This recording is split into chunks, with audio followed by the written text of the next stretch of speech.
It's a revolution.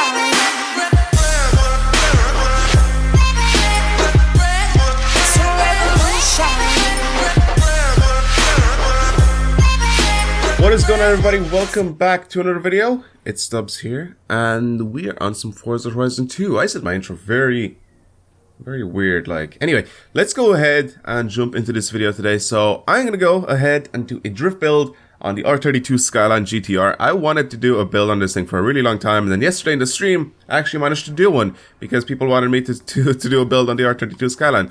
But I can't really use that footage because there was music in the background and stuff like that, so I can't really upload that to the YouTube channel. So I thought I'd start from scratch and actually show you guys my build on the R32 Skyline. So let's go ahead and hop into this. Let's buy another one. Why the hell not? You can't have too many Skylines in your garage. Am I right, Theo?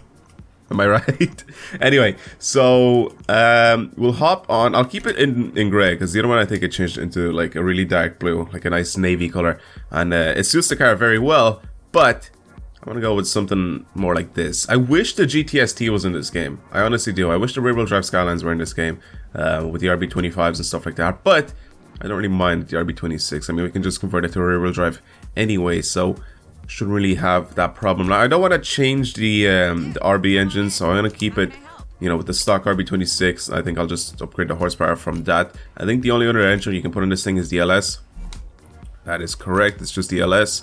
We do an R-wheel drive. Wow, a rear-wheel drive swap, obviously. And visual upgrades. I think the only thing I'm gonna do is just get rid of the wing for this, since I am turning this into a drift car. I don't really need that much downforce in the back, so obviously I'll get rid of that. Plus, aesthetically, it still looks pretty good, to be honest with you guys. Anyway, I'm gonna keep it on stock tires because these are the street tires that I'll be running on. Also, last night in the stream, I decided to give it 245 tires, the front and rear, and they worked out very well, so I'm going to do that. Wheels, I had quite a big problem with the wheels. I didn't know what to choose on this thing. There's a couple of wheels that actually do look really good, and I want to see what these ones look like here. These, I think I'm going to go for these wheels. I think I've only used these on the on my Lexus, and that's pretty much it. And I love these in Gran Turismo, the SA97s. I've used the wedge sports on a lot of my cars in Gran Turismo, and I love these things. Well, similar wheels. I don't know if they're the exact same wheels, but they're similar wheels in GT6. Did I call it a GT7? I don't even know. In Gran Turismo 6, I've used these wheels quite often, and I've loved them on cars, so I'm gonna keep these on it. I think I'm gonna change the color of them though, because I don't want the blue rim around them. I will also bring the size up to around 19 inches really quick here, and let's see here. Let's pretty much upgrade everything else. Alright, this has gone pretty light right now. 2,400 pounds. That is not too bad. Whoops. Let's go back to the power. I only ended up giving this like 500 horsepower last night, and it actually worked out like a charm. So I'm gonna do pretty much the same sort of thing here. I wish I had the original gameplay to show you guys, because I was like so amazed of how good this car actually was. Yeah, spoiler alert. This car is very good for drifting. The balance is really good, and then of course the you know, the what you call it, the amount of power that it was outputting is just perfect for this car. It was only like around 500 horsepower, like I said, and I didn't want to go for anything higher than that. I think I ended up with like 506 horsepower. So I'm gonna do that. So instead of doing any of that there, okay, 517. All right, so we'll do something a little bit different on this guy and give it like slightly more horsepower. So it has 528 horsepower right now. And then we'll go ahead and change the flywheel. So 528 horsepower with 2,300 pounds, and this thing is pretty much good to go. So yeah, like I said, I'm gonna change some stuff in the design. So let's go. It doesn't really look that bad, but I really like the wheels. I just didn't think that it'll like keep the blue outline. Anyway, doesn't matter. Let's go ahead and lower this thing because it's literally hurting my eyes for it being like so tall with the wheels being that big. I don't like it. I don't like it. I like how high it is right now. So we'll lower it first of all. And actually, let's add like a basic tune to this thing really quick. Let's just do that. So remember, I had to bring this up a little bit. So we'll do a bit of a basic tune to this. So something like that. And then we'll obviously hop back and see what it's like. Actually, I'll leave the anti-roll bars and everything like that the way it is. And then I'll work off that. Obviously, I'm gonna have to stiffen the springs quite a bit, so I am on rally suspension, and we're gonna have to lower it afterwards as well. Alright, there we go. Lower this. Goes down to around 2 inches almost. Dampers, again, stiffen this up quite a bit because of the Riley suspension that we have on.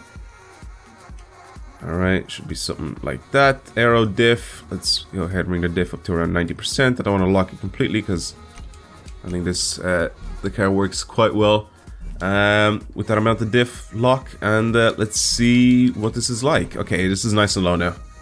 Looks kind of good. Alright.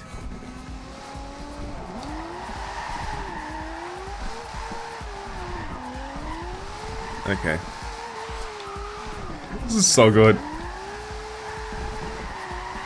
I just remembered how good this was from last night.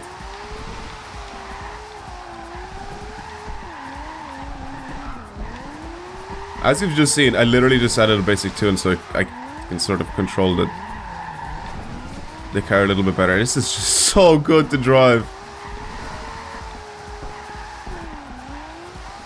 I don't know what I've done to the tune of the first car that I tuned last night, like the first GTR that I tuned, but I actually think it handles worse than this. I mean, I'm doing some sort of, like, I'm driving a little bit too fast, so let's try to slow it down a little bit. I think we might have to bring the thing up to acceleration just a little bit more. So let's go ahead and mess with the transmission a little bit. Gears. So yeah, let's bring this up just a little bit more. Like so. Alignment, I sort of like the way it is right now. I may just add a little bit more camber to the front wheels. And then I think that is going to be it. I don't really want to change anything else because I really like the way this thing drives right now. Let's go for something a little bit more technical. Let's try to do the section that I've done last night at the docks here. Because this was actually like sort of fun to try out because I haven't done it in a really long time in this section, and doing it in the Skyline actually worked out quite well because my gearing was just like perfect for it. So let's go ahead and give this a shot and see what it's like. I'm driving around the silos. If you guys like have ever seen these at the docks here, for the people that are on a 360, I don't think you guys have the docks, but for the people that are on Xbox One, you guys should already know this section. If you don't, then give it a shot, I guess, for your own. So there's two ways to do this, but my way is this way. So hop into this. Go left.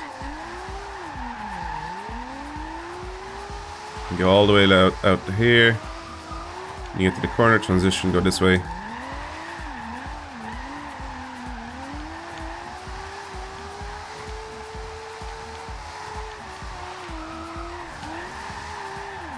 Yeah, see, that's the one thing that my car from last night can do. Okay, so let's go ahead and actually mess with the toe a little bit. Oh, shit. Mess around with the toe a little bit, so I think I'll do that. And add just a little bit more camber on the rear as well. And I think that should be good. I might have to reduce the tire pressure a little bit so I can just get slightly more curb when I'm in the corners. So we'll see what this is like right now, though.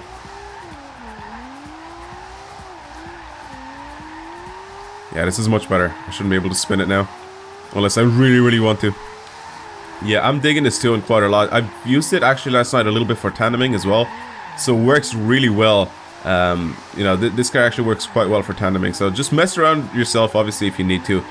With the tune that I have now. Like, obviously mess around with any sort of parts that you guys want to change to your liking. But for now, that's going to be it. Thank you everybody for watching today's video. Hopefully you guys enjoyed it. I'm definitely liking the Skyline.